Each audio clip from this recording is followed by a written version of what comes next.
نہیں ہے, ان کے ختنے کرنے کی ضرورت نہیں ہے. ان کو جیسے وہ آ رہے ہیں مسیحیت میں انہیں ایکسیپٹ کیا جائے, قبول کیا جائے اور انہیں کلیسیا کا حصہ بنایا جائے. آمین. سو یہ یونانیمسلی.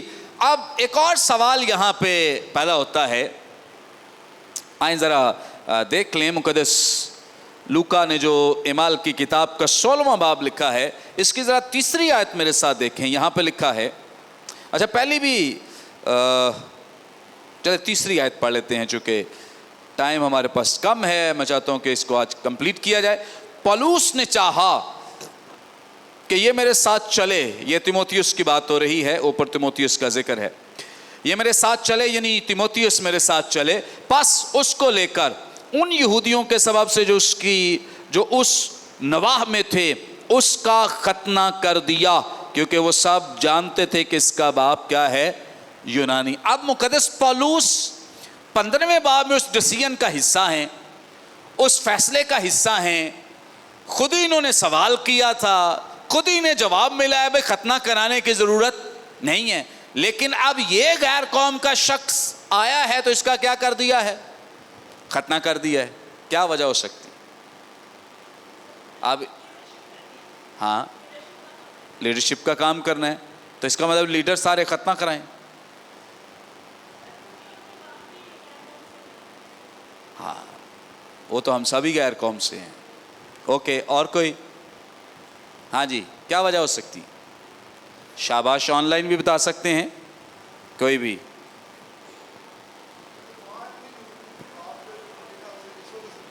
ہاں جی, ماں ان کی یہودی تھی میرے خیال میں, ہاں ہاں, اور باپ یونانی تھا, باپ یونانی ہے. اس وجہ سے تو نہیں کیا گیا. اوکے, یہ بھی. اچھا, اس کا جواب اسی آیت میں جو میں نے پڑھی ہے.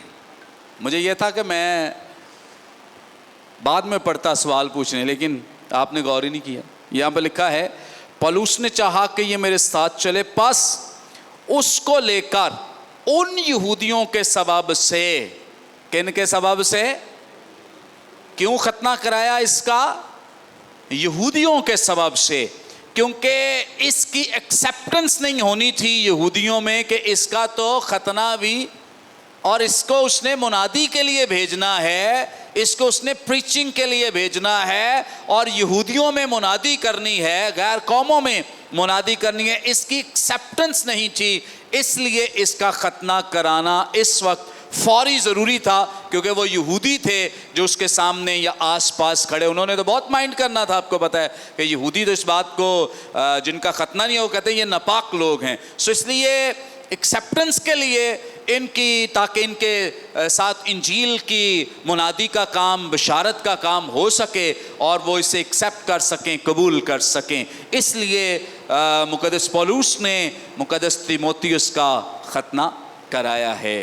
ایکسکیوز می سر. جی جی سر یہ تو پھر وہ دوہرا معیار ہو گیا نا کہ ایک کی سائڈ پہ اس کا ختنہ کر دیا, دوسرے کا نہیں کیا. جب خدا یسوع مسیح کا ختنہ ہوا ہے تو شریعت تو اسی طرح سے پوری ہوئی ہے. تو اب جب جن کو منع کیا گیا ایسے ہی بغیر ختنے کے ایکسیپٹ کر لیا گیا, تو وہ تو پھر شریعت کو انہوں نے پورا نہیں کیا. اوکے, غلطیوں کا خط آپ نے لازمی پڑھنا ہے اعمال کی کتاب کے ساتھ. غلطیہ کا خط, جہاں مقدس پولس رسول نے ختنے پر ڈیٹیل بحث کی ہے. سو مقدس پولس نے واضح کیا ہے, تعلیم دی ہے, بیان کیا ہے.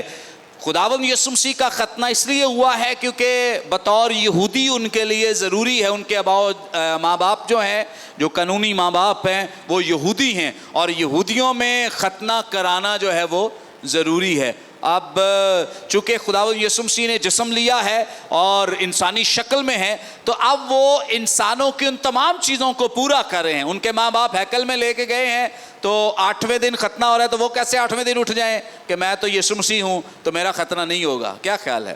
یہودی ماں باپ ہیں اور یہودی دستور جو ہیں اس کے مطابق وہ ہیکل میں جاتے رہے, یہودی دستور کے مطابق تعلیم پاتے رہے, یہودی دستور کے مطابق ان کا ختنہ ہوا, دعا کرتے رہے, شریعت سیکھتے رہے, کلام سیکھتے رہے. اب مقدس پولس یہ بیان کرتے ہیں کہ یہ جو ختنہ ہے یہ چونکہ اب نجات سے جڑا ہوا نہیں ہے. پرانے عہد میں بھی ایسا نہیں تھا, پرانے عہد میں بھی یہ نجات سے جڑا ہوا نہیں ہے. وہ کہتے ہیں کہ اب کوئی نجات پاتا ہے تو یہ نہ کہے اس پہ میرا ایک سرمن بھی ہے ختنے پہ، اگر آپ دیکھنا چاہیں تو یوٹیوب پہ دیکھ سکتے ہیں. تو مقدس پالوس جو ہیں وہ باقاعدہ طور پہ تعلیم دیتے ہیں کہ نجات جو ہے یہ ختنے سے جڑی نہیں ہے. ختنہ دراصل جسم کا نہیں، باڈی کا نہیں، بلکہ دل کا. سو اس پہ بڑی زبردست انہوں نے ڈیبیٹ کی ہے اور بہت زبردست تعلیم غلطیوں کے خط میں مل جاتی ہے. سو آپ نے ضرور اگر اعمال کی کتاب پڑھتے ہیں تو غلطیوں، جب آپ 15واں باب پڑھیں تو ضرور غلطیوں کا خط بھی پڑھ لیں تاکہ آپ کو اس تعلق سے مزید رہنمائی مل جائے. اوکے آگے بڑھیں گے. کچھ اس میں خطبات ہیں، سرمنز ہیں، تقاریر ہیں. اعمال کی کتاب کا 30% حصہ سرمنز پہ ڈیپینڈنٹ ہے یا جو خطبات ہیں اس پہ مبنی ہے. کتنے فیصد؟ 30% حصہ.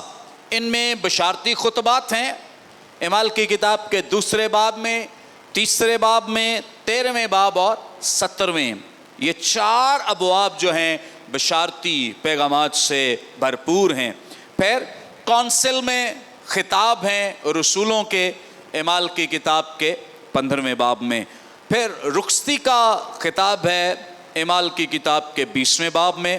اور کچھ اپولوجیٹکس جو سرمنز ہیں یہ آپ کو دفاعی خطبات اعمال کی کتاب کے 22ویں باب، 24ویں باب اور 26ویں باب میں ملیں گے.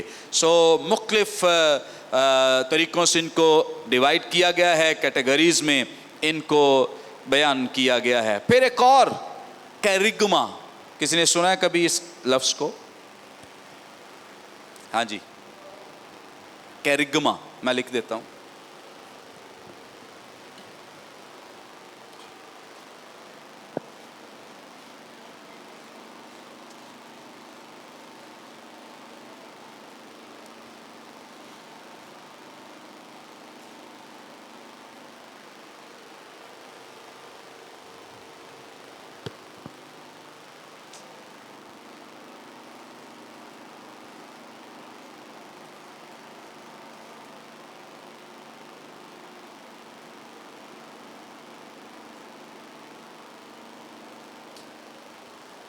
ہاں جی، کیرگما لفظ سنا ہو کبھی کسی نے تو ضرور بتائے، رہنمائی کرے. ہاں جی اوکے، نہیں تو ہم آگے بڑھیں گے. یہ یونانی زبان کا لفظ ہے. اس کا مطلب ہے پروکلیم کرنا، اعلان کرنا، بشارت دینا، منادی کرنا. کیرگما کا کیا مطلب ہے؟ منادی کرنا، بشارت دینا، پروکلیم کرنا، اعلان کرنا. اور چونکہ یہ ایک مسیحی اصطلاح ہے اس لیے اس کا مطلب ہے خوشخبری کے منادی کرنا، خوشخبری کی منادی کرنا. اعمال کی کتاب میں آپ کو یہ جو کیرگما ہے بہت وسیع پیمانے پہ ملے گا. میں نے کچھ پوائنٹس لکھے ہیں لیکن اس سے بھی زیادہ پوائنٹس موجود ہیں کیرگما کے تعلق سے. اوکے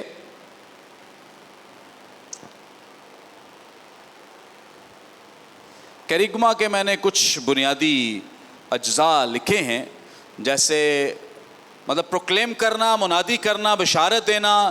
اور اس منادی کا براہ راست تعلق کس سے ہوگا؟ خداوند یسوع مسیح کے ساتھ. نمبر 1، خداوند یسوع مسیح پرانے عہد نامے کی نبوتوں کی تکمیل ہے. خداوند یسوع مسیح کیا ہے؟